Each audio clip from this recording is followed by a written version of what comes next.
This is the plaintiff, Waleska Matos. She says the defendant, a landlord, ripped off her mother-in-law on an apartment he rented to her, which she was unable to move into. The apartment failed inspection. The defendant refuses to return her deposit money, even though he knew the place would fail. And she's here standing up for her mother-in-law's rights and suing for the return of the $1,270 she's owed.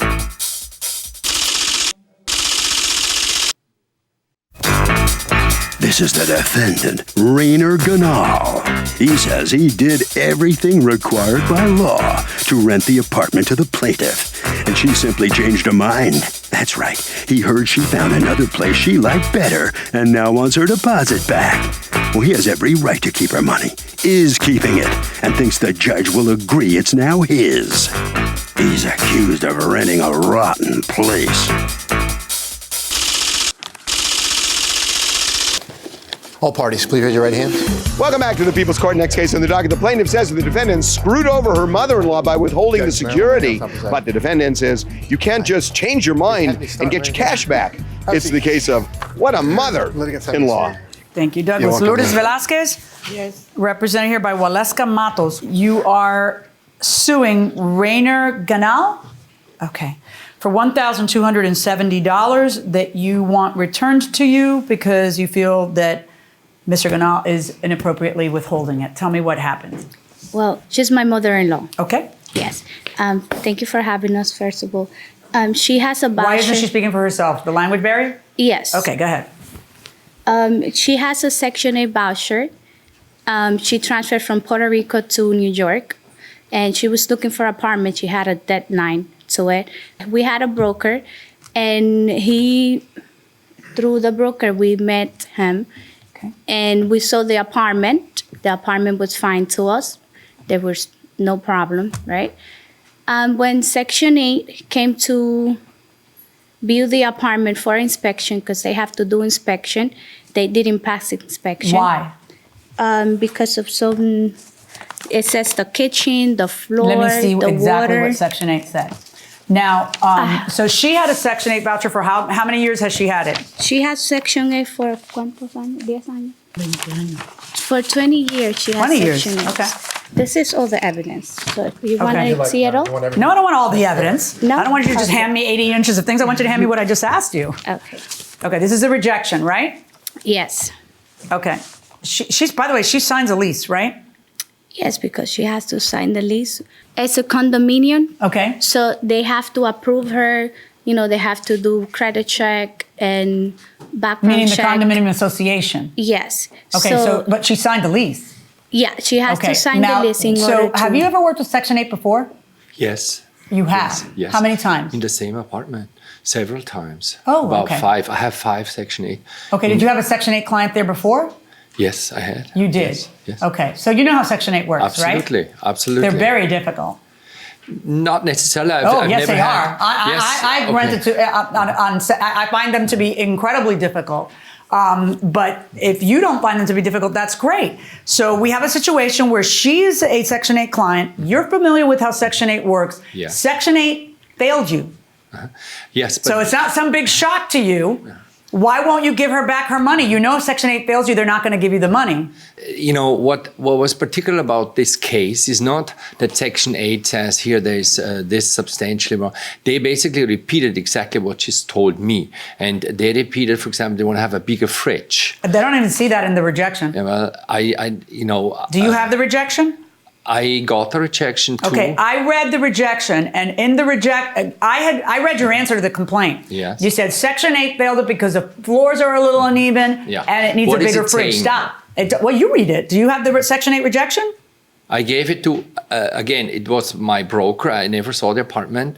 It's my broker. I never saw the apartment? No, I don't see the apartments. Okay. I have a broker and I have Who a shows it? professional. Okay. And I have Here a are the professional reasons. Well, to but care you should of. read the rejection when you decide to keep her money. The rejection says, here's the thing.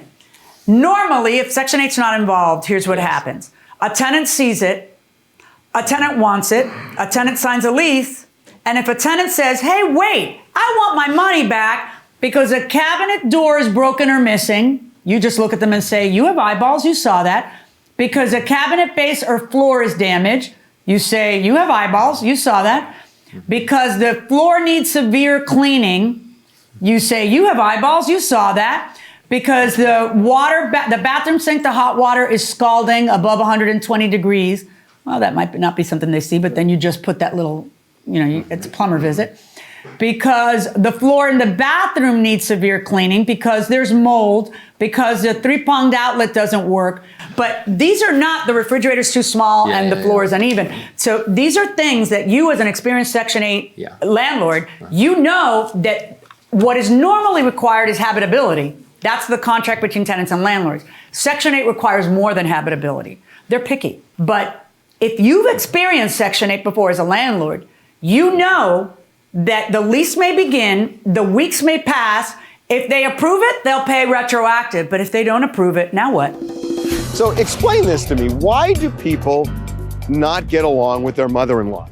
I feel like mother-in-laws really have this thing especially with their sons. They want to be the only woman who tells them what to do. So I think that's why a lot of girls. Is that like biological or something? I'd say so. Really? What do you say? I agree. I feel like they still want to baby their sons, and you might disagree with that. So all mothers are this way. That's really interesting. You say that? Yeah, I think nothing's ever good enough for them. Wow. So this is like a biological thing. Yes. Okay, I can't say that, you can, going inside the courtroom.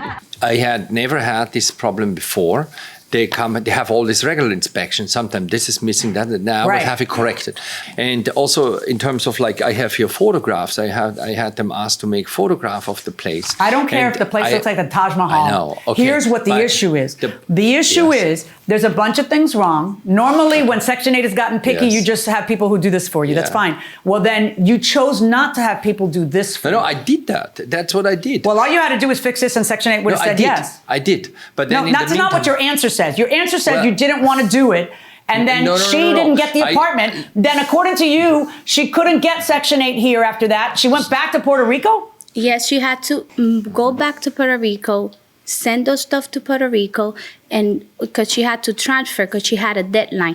But what? You couldn't meet the deadline in New York, but you could meet it in Puerto Rico? That's what they said, that for her not to lose her Section 8. So she went back to Puerto Rico. What did she just ship all the furniture back? Yes, she sent it. I have the stuff here. And so she's still in Puerto Rico now. She just came for this? She just came for this, okay. Yes. So now all this had to be fixed. And according to you, in your answer to the complaint, you say, Section 8 wanted me to have the hardwood floor sanded down again and made perfect, but there's no point in doing that. I explained all this to Section 8. Correct. And I told them, no.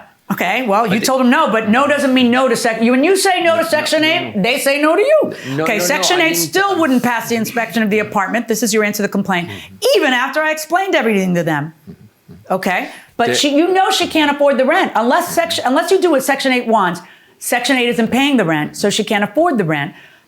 Well, again, I did never see this paper because it was my broker and then you should have looked at it before you came to the People's Court. But I didn't. So I was really told it's about the refrigerator and it's about. And I talked to them. I did actually call them up and I said, because I never had a rejection before, and I was told this and so that's one thing. But what I did do is I told them to make all these corrections, and I don't. You told who to make all these corrections? Your answer to the complaint says you told Section 8 you weren't going to do it. I told the thing I'm not going to do the hardwood floor and I'm not going to put a new fridge in. That's okay, well then you're not going to get any more Section 8 clients in that apartment because they're not approving it. What ended up happening since December? You just rented to somebody who wasn't. I sold it. I have enough. Right. Okay. Well, here's the deal. You have a lease with her. I understand that. And you lost a month's rent. I understand that. Yeah. This is a cost of doing 2 months. More. This is a cost of doing business with Section 8. The good news is that you have a client, hopefully the government, that pays like clockwork. So there's an advantage to that. Yeah. The problem is the clock stops when there is a bulb missing 100 feet away in an exit sign. That whatever it is that they want to do, they're going to do, and that's that. So you know that Section 8 requires you to do what they want you to do. And you know that the only way she could take that, implicit in your agreement with her, was that you would cooperate and do what Section 8 wants in order to get her in there. You didn't, because you wouldn't do what they wanted in this case. You claim you did, but I find that hard to believe if you sold the place. So I'm ordering you to return the lady's deposit, in this case on these facts, because you knew this was part of the deal and you knew how the deal worked. $1,270 verdict for the plaintiff. Thank you. Well, the plaintiff prevails in this case. Mr. Ganal, obviously, you've encountered this kind of situation before. I guess you don't have the apartment now. You sold it, right? Yes, it was too frustrating. Yes, I stopped being a landlord. Well, it's pretty simple. Yes. You know, you just didn't have the ammunition to prevail. Thank you very much. Okay, you have some documents to sign. Ms. Matos, come on out here. Thank you very much. Are you satisfied with the decision now? Even though you had to come all the way back from Puerto Rico for this. Yes, she don't speak English, but yes, she had to come. She had to come back, and we are we're satisfied with the commission. You are satisfied. Yes. All right. Are you going to stay in Puerto Rico? Are you coming back? Yes. She's coming back. She's coming back. Good. Hope you have better luck next time. Thank you. Thank you so much. Harvey, what do you think about this case? Okay, Doug, I gotta say, this is not a case of one size fits all. I mean, in some cases, landlords will not get security back.